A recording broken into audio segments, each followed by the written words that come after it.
After checking the entire library to make sure that it was clear of any monsters or cult members, Blame and I started a little campfire in the middle of the unlit library, surrounding it with a circle of papers soaked with Blame's urine to keep the fire from spreading and burning the whole school down. Don't even ask.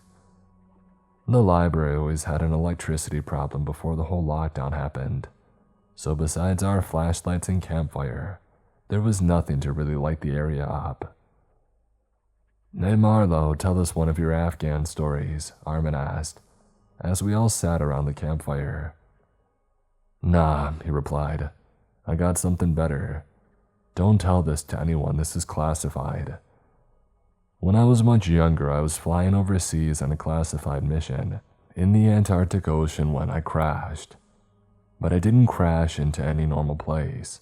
I actually crashed into some ancient city, one not built by human hands, but it was in Antarctica. It was somehow warm there, as if somebody had put some enormous heater in the sky. I stayed there for 5 years trying to find rescue when I met some weird kids.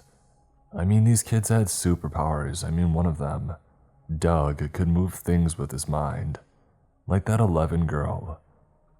I don't know what that is, and there was one other kid named Joshua who had immortal regenerative abilities and telekinesis.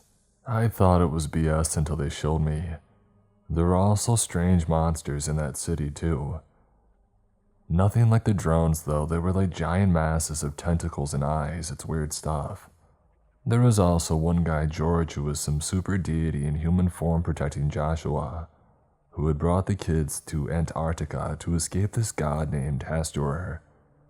They had this huge fight, and after 5 years, I was finally able to cross some kind of portal, and I ended up in a town somewhere in Oregon.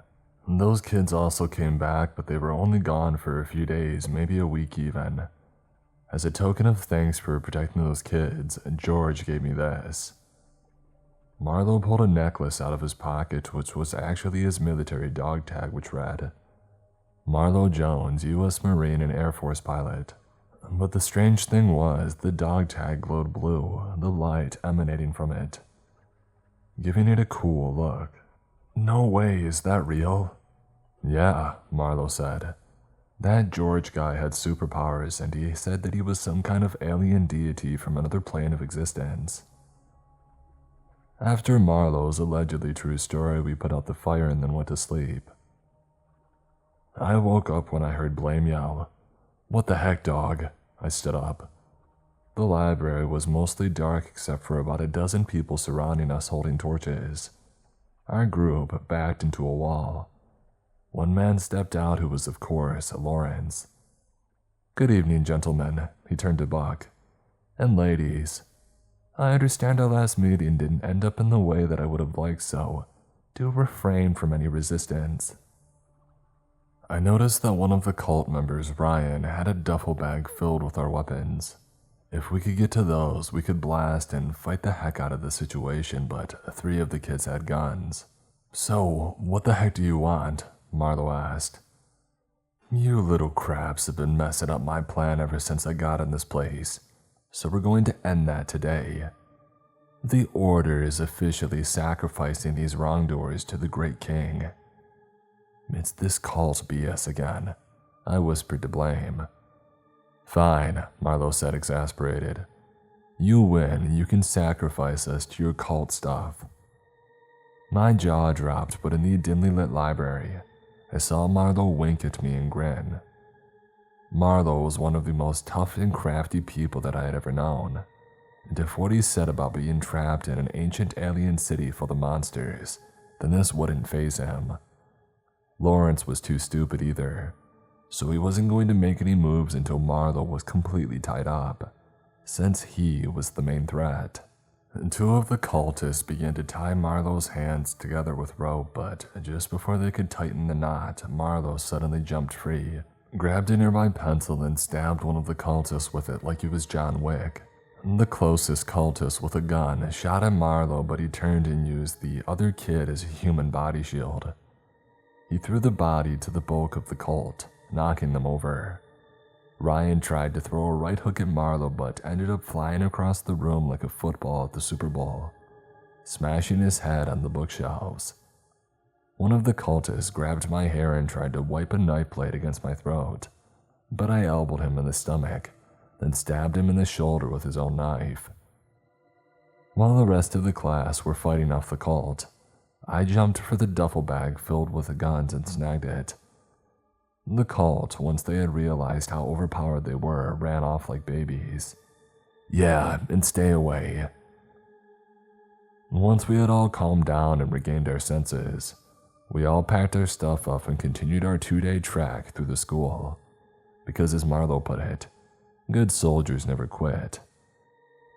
The second floor was the floor that we had explored the least since the lockdown, since our school was on the 3rd floor and the office was on the 1st floor, so we never really had any need or reason to go up there. I always wondered where the drones took their dead colony members, and that day was the day that I found out. Stop! Buck suddenly stopped the class. This is where the drones dump their dead bodies. We slowly turned the corner and looked at a lone drone, dragging a gigantic dead warrior drone, the one that we had fought on the 1st floor the day before. After much struggling, the common drone dragged the body into the classroom and just dumped it in there. It suddenly stopped walking, then without warning snapped its head at us and screeched, giving me the worst jump scare that I ever had. Blaine pulled out his pistol and let out 7 shots at the warrior drone's center mass, killing it almost instantly. Holy crap, I said. Should we go check that out?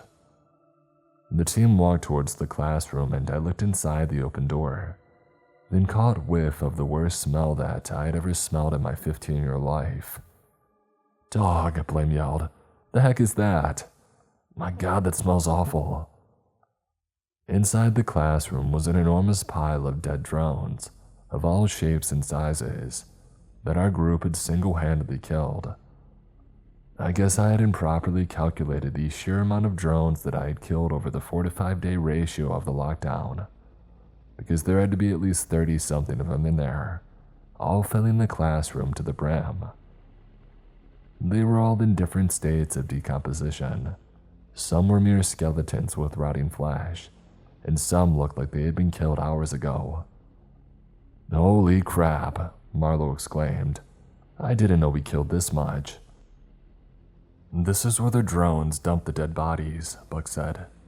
They're pretty smart. I've actually seen them talking to the cultists in some pig Latin, or some kind of gibberish, but they're definitely not as smart as us though. One of the bigger drones, the warrior drone that I was talking about, slightly moved and I jumped back. Blame started laughing, and that's when I realized that Blame did what Blame does. Blame had somehow snuck into the classroom and hidden under the body, using it as some kind of demented puppet to scare the crap out of us. His nose must be disabled or something, because he acted like he wasn't smelling a thing. Come on, Blame, he almost shot you, I said. Hey, it's cool, dog.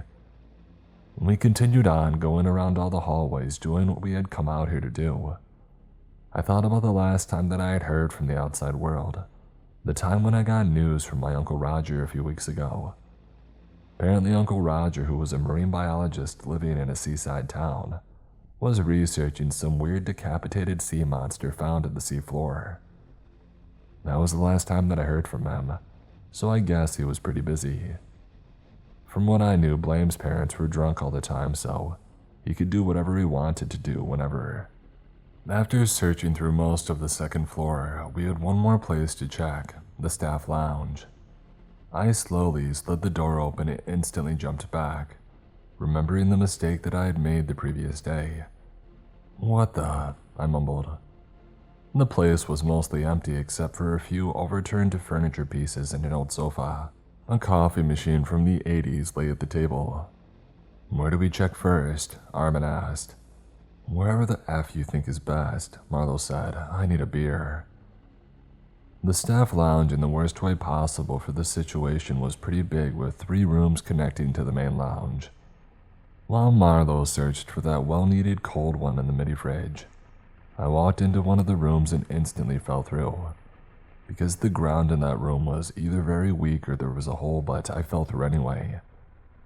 Since it was only a 6-foot drop, I didn't really feel any pain, but I fell right into a puddle of that black goo. I had somehow fallen into a classroom right below us, one we had somehow missed on the first floor. The whole place was turned into a hive with black structures resembling tunneled stalagmites created by the drones. I was stuck, sinking into these shallow goo like running shoes on a rainy day.